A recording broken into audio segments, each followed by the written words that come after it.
Right then, welcome back to the channel. My name is Stephen Howson, and this is 3 midfielders that could absolutely transform Manchester United. 3 gettable ones as well. Try to keep it pretty realistic. It is the January transfer window. We now can start seeing players move in, move out. I expect to see players leave in the window, and I would love to see some arrive. And I think we might get one. Hopefully that's a midfielder, and here's 3 that would absolutely change what's going on at Manchester United, in my opinion. So, number 1, Frenkie de Jong.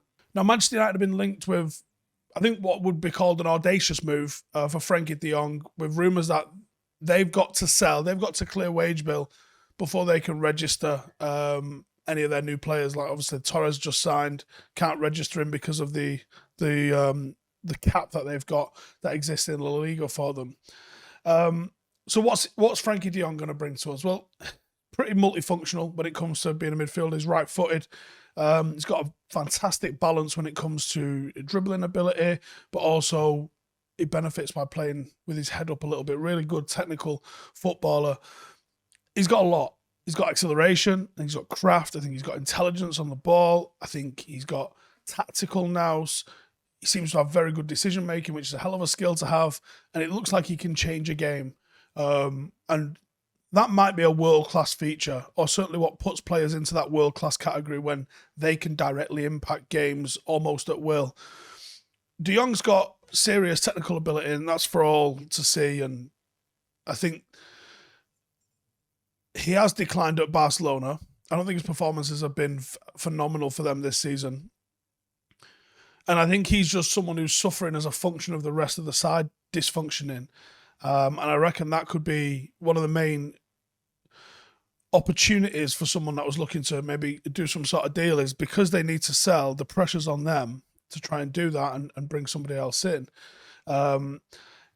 He's pretty much in the 90th percentile or higher for passes attempted, pass completion, progressive carries, progressive passes received, touches in the attacking penalty area. And our current midfielders don't come close to that sort of stuff. He would be a serious sign of Manchester United, and one, because of the situation that currently surrounds Barcelona, that could even be pretty gettable. Number 2, Amadou Haidara. Right, this again feels pretty obvious because it's a name that does keep getting mentioned all the time. 23-year-old, obviously got links to Ralf Rangnick after developing a relationship with him when he was head of sport development over at Red Bull, where he oversaw both arrivals and departures at RB Leipzig and Salzburg. Rangnick was the man that bought Haidara from Salzburg to Leipzig, and since then he's obviously gone and shone in Germany, being a pivotal figure at the heart of their midfield. He's box to box, he's energetic, he's capable of playing either in that defensive-minded midfielder, or you can push him forward a little bit and allow him to get into the opposition box. He's pretty small though, 5'9", pretty slight frame. He's not really the big sort of domineering presence that maybe some people think that we need in midfield, or maybe someone that we certainly would have signed in the past. But don't be fooled by that, because the looks can be deceiving. He's hard. He's probably describes himself combative.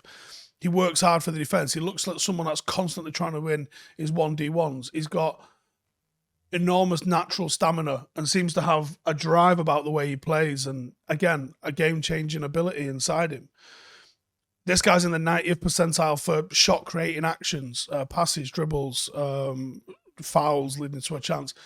He is a bit of a jack of all trades.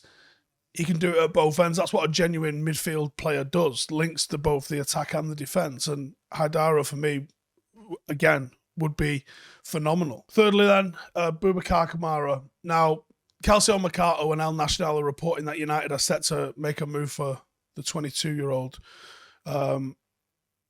In this window is what they're saying. The Athletic report say that United are waiting until the summer when his contract expires, which would be more prudent, I guess. It looks like they're not prioritising the back end of this season, but more building towards whatever we're going to build towards under our new manager. Should United follow up on the interest, it does remain to be seen whether they'll make a move in January, or obviously if they hold out until summer to avoid paying that fee.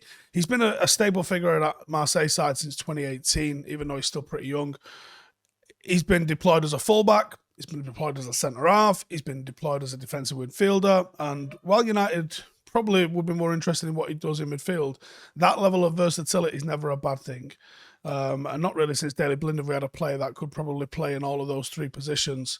And his arrival at United would mean that you've got someone who can cover a number of positions in case of an injury, which is absolutely vital. George Sampaoli at the moment, bit of a Bielsa disciple. If you look at the lead side, obviously see a big emphasis on pressing high up the pitch, winning the ball high up the pitch, progressing it quickly and directly forward. And those are all the sorts of things that we're going to see in a Rangnick team, and that's therefore all the things that we should be looking to see from a Rangnick signing. Certainly someone he can change that engine room, because I think, even though the defence has been shocking, I think the midfield is the place that you can get the most growth, and I think Ralf will know that. And I think him looking at what the likes of Kamara offer, I think if I had to rank the three in terms of how good they'd be for us, I'd probably take Kamara at the top and then De Jong because of his ball-playing ability through the centre, and that's what we lack with Fred McTominay. And then even though Haidara, I think, is potentially the best one at the moment in terms of form, I think he'd probably be third on the list, even though he's probably a position that we arguably need a little bit more than the other two. But I think Kamara would be sensational. He's got the defensive awareness in defensive midfield to a level where you can tell that he was a centre-back push forward. Real good defensive instinct. Talks, his positioning's perfect. Like, he's literally just in the right spot around him, so he makes it look a little bit easy at times. It really allows him to get himself into the position to be able to cut out those opposition passing lanes, but also manage to get onto the ball and play it forward with a bit of tempo when he does it as well. Again, someone who makes the right decision all the time. These three would, I mean, if this three was a three that United could field, you put me in attack around it, we get the job done. Like, this is a serious, young midfield with a lot of potential, but a midfield that would actually probably blend together perfectly as a three. And actually, looking at the cost of all of these lot, you could get Frenkie de Jong on a bit of a bargain. Kamara you can get for free if you wait till the summer. You know, and buying someone from RB Leipzig generally doesn't cost the earth, does it? There's usually a pretty good value to be had from players being bought from there. So that's my three that I think would absolutely change Manchester United's fortune, either as a free or even just adding one of them to what we've currently got already. Let me know in the comments, do you agree? Do you disagree? And I'll see you in the next one. Laters.